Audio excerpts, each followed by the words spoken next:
ஆண்டவரின் அருள்வாக்கு நம் வாழ்வின் செல்வாக்கு. யார் என்னை கைவிட்டாலும் இயேசு கைவிட மாட்டார்.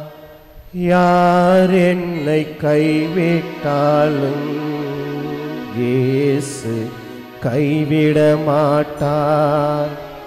கைவிட மாட்டார், கைவிட மாட்டார், கைவிடவே மாட்டார். இயேசு கைவிடவே மாட்டார். தாயும் அவரே, தந்தையும் அவரே, தாயும் அவரே, தந்தையும் அவரே. தாளாட்டுவார், என்னை சீராட்டுவார்.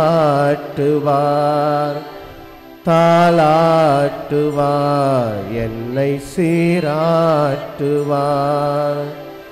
யார் என்னை கைவிட்டாலும் இயேசு கைவிட மாட்டார். அன்புக்குரியவர்களே, யார் கைவிட்டாலும் நம் ஆண்டவர் இயேசு கைவிட மாட்டார்.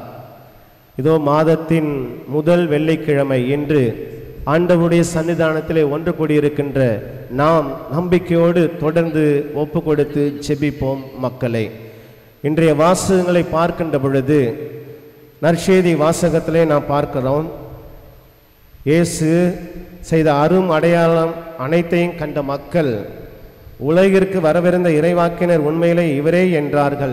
அதன் பிறகு நடந்த ஒரு ரகசியத்தை புரிந்து கொள்ளுங்கள். அவர்கள் வந்து தம்மை பிடித்து கொண்டு போய் அரசராக்க போகிறார்கள் என்பதை உணர்ந்து இயேசு அவர்களிடமிருந்து விலகி செல்கிறார். மக்கள் தங்களுக்காக ஒரு அரசர் வேண்டும் என்று, ஒரு நல்ல ஒரு ஆயன் வேண்டும் என்று, ஒரு நல்ல வழிநடத்தக்கூடிய தலைவன் வேண்டும் என்று மக்கள் ஏங்கி தவித்து கொண்டிருந்த காலத்திலே தான் இயேசு அற்புதங்கள் அதிசயங்கள் செய்தவுடனே வர இருக்கின்ற இறைவாக்கினர் இவர்தானோ என்று நினைத்து அவரை அரசராக்கி அவரை பின்தொடரலாம் என்று மக்கள் நினைத்து கொண்டிருந்தார்கள். ஆனால் மக்களுடைய திட்டம் இயேசுவை அரசராக்க வேண்டும் என்று. ஆனால் ஆண்டவர் தந்தையினுடைய திட்டம் அது வேறு. ஆண்டவர் சிலுவையில் நமக்காக தொங்க வேண்டும், நமக்காகவே இறக்க வேண்டும் என்பது கடவுளுடைய திட்டம். எனவேதான் இயேசு அங்கிருந்து தனிமையான ஒரு இடத்திற்கு சென்று விட்டார் என்பதை பார்க்கின்றோம். அன்புக்குரியவர்களே, முதல் வாசகத்தை பார்க்கின்ற பொழுது அழகான ஒரு செய்தியானது அங்கே கொடுக்கப்பட்டிருக்கிறது. அங்கே கமாலியல் என்னும் பெயருடைய பரிசெயர் ஒருவர் தலைமை சங்கத்தில் இருக்கின்ற அவர்களுக்கு ஒரு சிந்தனையை கொடுக்கின்றார் திருத்தூதர்களை பற்றி. திருத்தூதர்களை எவ்வாறு அவர் வெளியே அனுப்புகிறார் பாருங்கள். சிறிது நேரம் வெளியே செல்லுங்கள் என்று திருத்தூதரை அனுப்பிவிட்டு இந்த கமாலியர் என்ன சொல்லுகிறார் என்றால் கூடியிருந்தவர்களிடம் சொல்லுகின்றார். யோசித்து பாருங்க, அங்கே தெயுது என்பவன் ஒருவன் தோன்றினான். அவன் பெரியவன் என்று தன்னை காட்டிக்கொண்டு 400 பேரை தன் பக்கம் இழுத்துக்கொண்டு ஒரு இயக்கத்தை உண்டாக்கினான். ஆனால் அந்த இயக்கம் வளரவில்லை, அது ஒழிந்து போனது, அழிந்து போனது, அவனும் இறந்து போனான். அதே போல் யூதா என்பவனும் ஒரு கிளர்ச்சி செய்து மக்கள் மத்தியிலே ஒரு புரட்சி செய்து மக்களை ஒன்று திரட்டினான். ஆனால் யூதாவும் ஒன்றும் இல்லாமல் போய்விட்டான். அவ்வாறே இந்த திருத்தூதர்களும் அவர்களும் ஒன்றும் இல்லாமல் போய்விடுவார்கள். எனவே அவர்களை ஒன்றும் செய்ய வேண்டாம் என்று இந்த கமாலியை சொல்லுகின்றார். இந்த சஜஷனை கேட்டு எல்லோரும் ஒற்றுக்கொண்டு என்ன சொல்லுகிறார்கள் என்றால், சரி திருத்தூதர்களை உள்ளே கூப்பிடுங்கள் என்று கூப்பிட்டு ஒரு பரிசு கொடுத்து அனுப்பினார்கள். என்ன பரிசு அது? என்ன பரிசு? நைய புடைத்தார்கள். வசனம் தெளிவாக சொல்லுகிறது, நைய புடைத்தார்கள் என்பதை பார்க்கின்றோம். திருத்தூதர்கள் சிறையில் இருந்த பொழுது ஆண்டவர் அவர்களை வெளியே அழைத்து வந்து, ஆண்டவருடைய தூதர் வெளியே அழைத்து வந்து கோவிலிலே கற்றுக் கொடுக்க சொன்னார். வாழ்வுதரும் வார்த்தையை கற்றுக் கொடுக்க சொன்னார்.